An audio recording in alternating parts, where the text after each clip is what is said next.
Hey guys, welcome back to Law 1 Gaming. My name is Eric and this is Dark Souls 2, and we're actually doing some post commentary today. So what's going to go on is I'm going to be fighting the ancient dragon in the background while I do some talking. And I'm also going to run some stats at the bottom so you can see how epic this fight ended up being. Now, this boss fight is 100% optional. So don't feel bad if you skip it. All you really get out of winning this fight is just a little bit of insight into some of the lore. And even then, it's kind of questionable and suspect, and it's kind of interesting, but it's not necessary for beating the game or understanding the game or anything like that. And so I would say don't feel bad if you skip this fight. And I think this is the only fight in the Soul series that I can say that about. I think this is one of the least satisfying fights in any of the Soul series. And, I've gone back and I've thought about pretty much every fight I've had.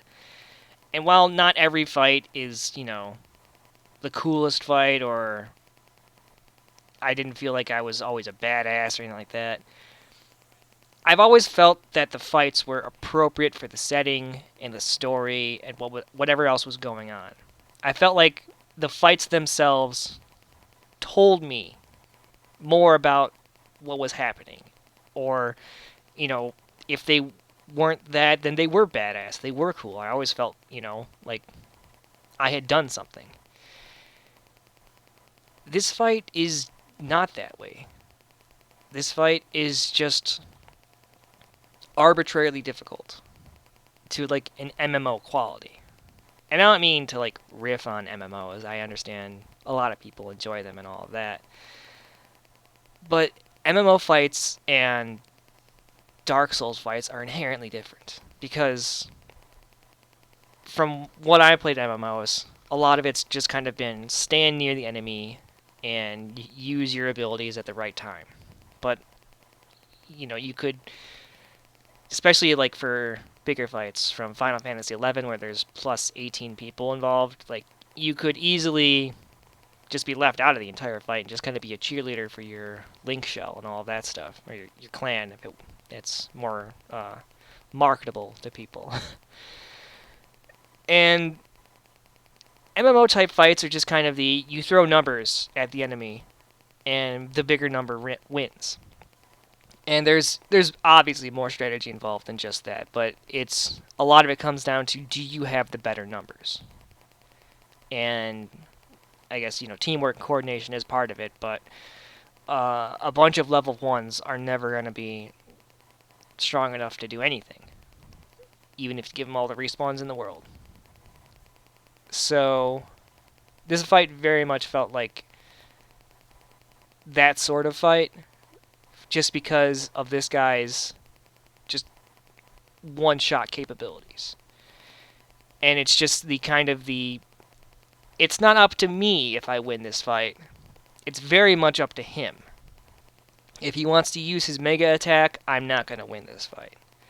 I mean, there are times I come close to stabilizing and recovering after it, but it was just the longer he doesn't use some of his moves, the better I do. And that's just boring.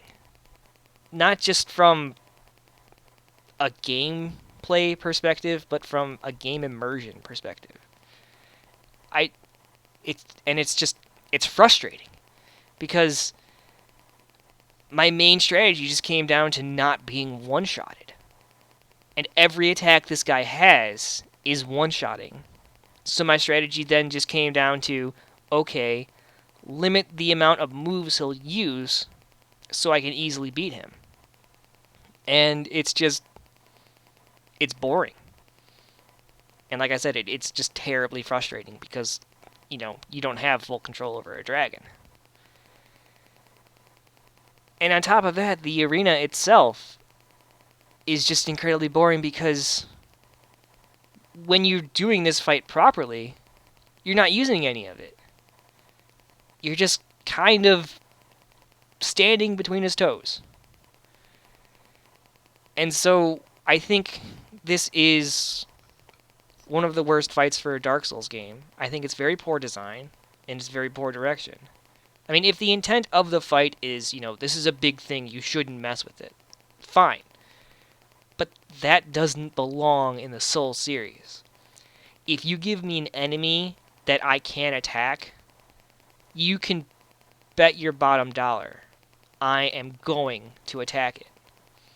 Because that's what the Soul series has built up for 3 games now. And putting this kind of a fight in there is just absurd. And it's not absurd because it's difficult. I mean, yes, the Soul series prides itself on difficulty, unfortunately, sometimes. But there's a difference between arbitrary difficulty and actual difficulty. Arbitrary difficulty is the kind of, I'm throwing bigger numbers at you, therefore I win. As opposed to, the enemy throws bigger numbers at me, therefore the enemy wins. And, there's no real strategy behind that. It's just, one side will win if the bigger number comes up. Fine. That's the basis of a lot of games, and that's perfectly fine. It's not a Dark Souls thing. A Dark Souls difficulty is always about punishing the player for what the player did wrong. It's for misreading your enemy. You should be punished if you choose a bad area to fight in. If you run ahead, if you ignore traps, if you don't pay attention to what's going on around you. Because Dark Souls is supposed to remind you that no matter how far along you get, no matter how tough you are, no matter how many other demigods you've killed, you can always die through your own carelessness, through your own recklessness. It's not that you can die at any moment from a heart attack. It's that you're in control of your own fate. It's that, your planning, your decision making, your ability to adapt and understand and survive is what makes you so much stronger than all of these things that just can't do that. And while, you see me trying to avoid his big fire attack, I do manage to avoid it, and I do manage to adapt slightly to it, but it's never enough. And I feel like I shouldn't have to gear my build or, respec my character for one boss. Especially when every other boss in the game I've been able to take out with, I've had certain problems with other bosses, sure. But every other boss in the game, I haven't had to reconfigure. I mean, this is also the only boss in Dark Souls 2 where I had to look up a strategy. Now, some of the other ones I did look up, just as a matter of not so much intent. I'm not trying to get off as I wanted to do a completely blind playthrough my first time. There's certain things I just had to look up. But for the most part, I like to figure out my own way to beat the boss. And some bosses I kind of, I read through just as a matter of reading through certain other things, especially where the hell is this boss? Oh, they're here. And by the way, this is their strategy. It's oh, thank you for letting me read all of that at one time. The strategies for this guy are, there's 2 big strategies. You can stand between his toes like I've been doing, or you can build up your fire resistance to 900 and just try to take his fire attacks. I think is just that once you're at 500, you become immune or nearly immune to his fire attacks, and no big deal. But if you're having trouble with this fight, I highly recommend you check out the wikis and find a strategy that works for you. Um, but the other part of this fight, then, that really bugs me is that the strategies come down to either, you gear your character up with the intention of taking out this one specific boss, or you break the mechanics of the boss. And from a gameplay perspective, fine. As a gamer, if there's a way to break a mechanic and use it to my advantage, I'm perfectly happy with doing that. Whenever something gives me an easy button to push, I push the easy button. That's just, gaming. You want to win. From an immersion perspective, though, it's awful. It's the fact that I am very well aware that I'm not fighting a dragon, I'm fighting code. And I'm trying to manipulate it from my end. And the other thing of just like, I'm fighting this giant dragon that can very clearly fly. But, when he gets to low health, he decides he doesn't want to run away. Or the fact that I'm fighting this dragon and, he dies when I chip his toenails. It's absurd. And it loses a lot of the quality that this game otherwise has. But I think, then, that this fight is really just a great metaphor for Dark Souls 2 in general. I think it likes to make things... likes to make some things significantly more difficult. And the way it makes things that way is just by making them bigger, making them hit harder, making them have a higher defense and higher HP, or just making more enemies that come at you. And it's just kind of goes back to that the bigger number wins. And that's not something that belongs in the Souls series. And the other thing about this fight, too, is just that this is an ancient dragon. This dragon is based heavily, if not entirely, off of the original dragons from Dark Souls 1, which were made of stone. And you can see this guy looks like he's made of stone. He's covered in moss and all that stuff. And, he looks really cool. So you basically borrowed heavily from the Dark Souls lore and setting, and you make it bigger and grander, but you didn't really use any of that to your advantage. If anything, you made it more boring. And you made it completely uninteresting. Because it was just a matter of getting through it. And I think what's most upsetting about this is that I have seen this kind of a fight done very, very well. And the game I'm thinking of is Dragon's Dogma. Now, Dragon's Dogma is a PS3 exclusive, I think. It might be on Xbox, but I'm pretty sure it's a PS3 exclusive. So if you have a PS3, I highly recommend that you go ahead and pick it up, because if you like games like Skyrim or Dark Souls, or I would even say Dragon Age on a slightly higher difficulty, or if you just like fighting games in general and you want to try out some fantasy stuff, it's kind of got all those combinations. It's kind of a Dark Souls meets Skyrim meets Shadow of the Colossus meets like Street Fighter. Well, probably not Street Fighter, but like, something where you have a set number of moves. So I guess maybe meets Divine Divinity, or the latest of Divinity, not the dungeon crawler one, but the one that came before it. And the setting is it's a beautiful setting. It's much like Dark Souls. It's a very dark and dreary place, and humanity is kind of like on the edge. And it doesn't borrow, but it is inspired heavily off of the Berserk anime and manga. which also, if you're not familiar with, I highly recommend you check out because it's a very interesting series itself. And there's even a point where the game developers talked with the Berserk people, and they got permission to put in 2 sets of armor from the Berserk into the game, and it looks really cool and it's very fun, and it's very clearly fan service, but uh, it's the fun kind of fan service. It's the fan service that like the game developers wanted this in their game and they got it. And it's the kind of thing I can appreciate, not the thing that's just pandering to try and get more people to buy games.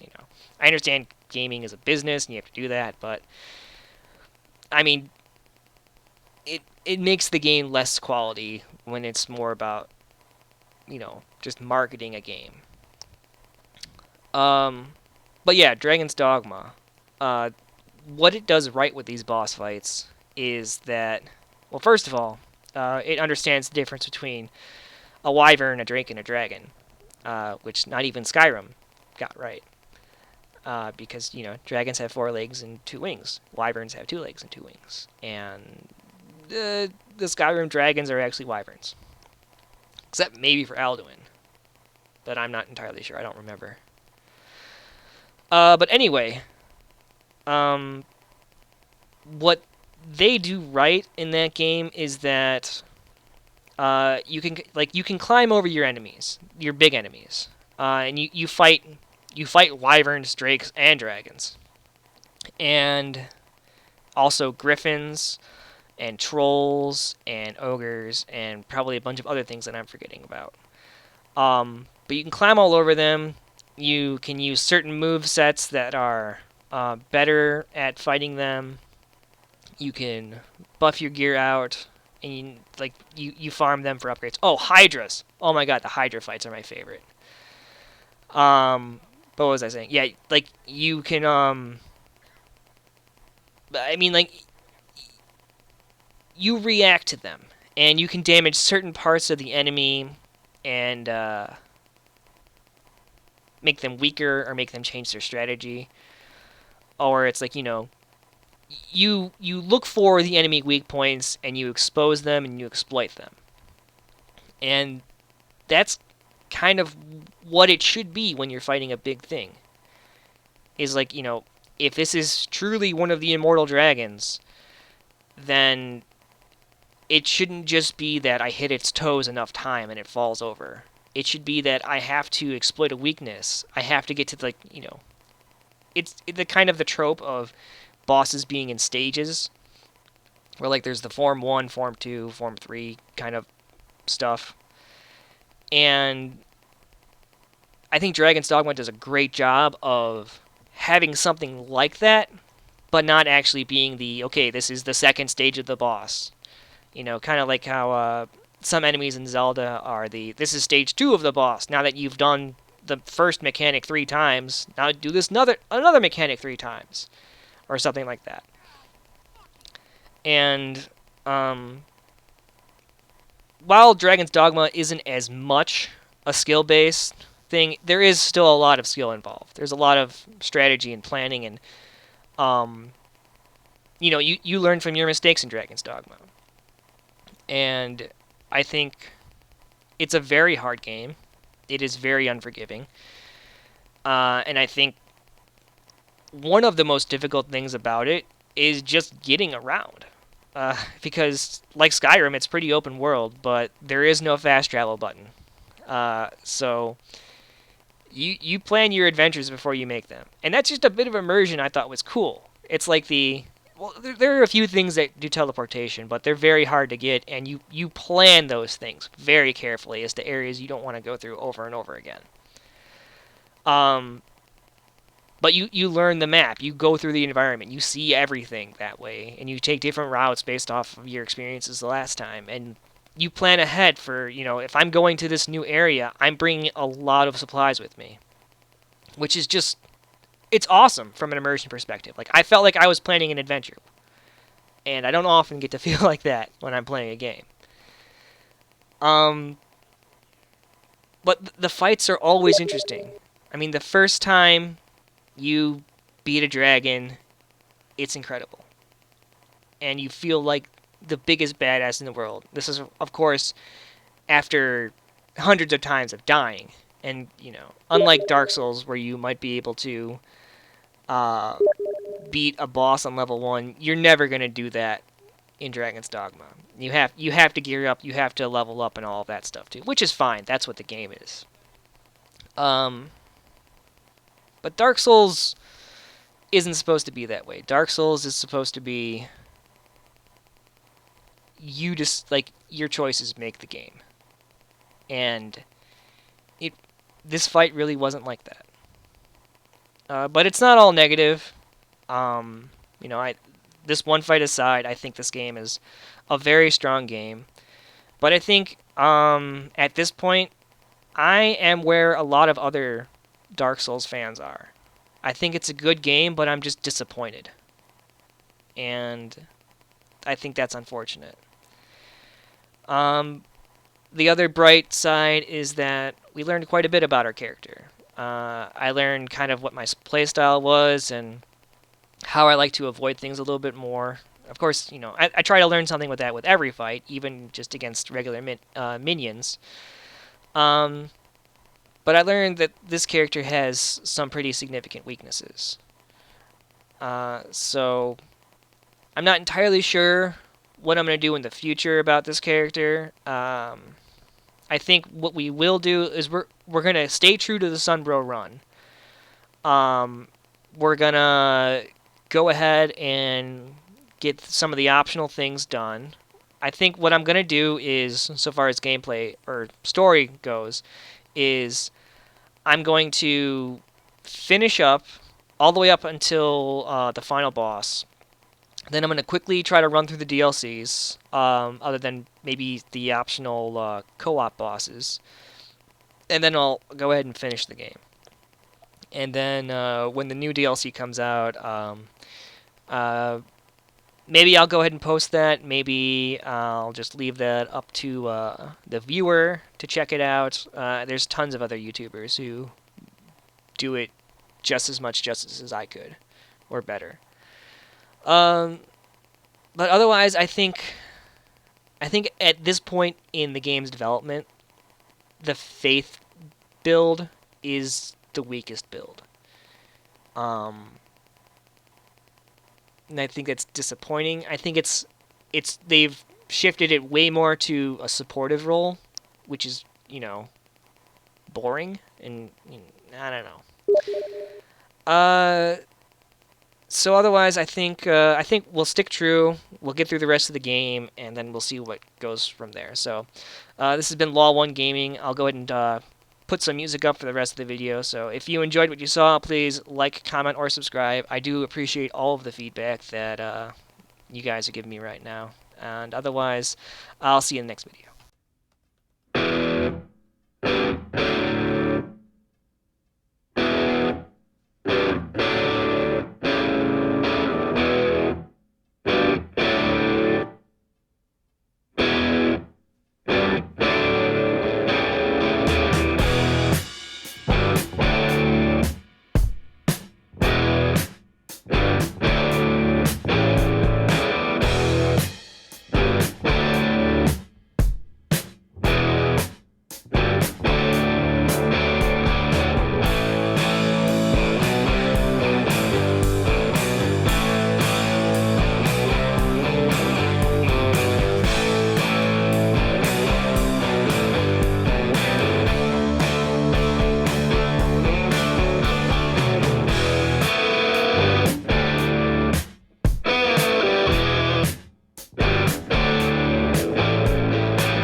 I just want to cry.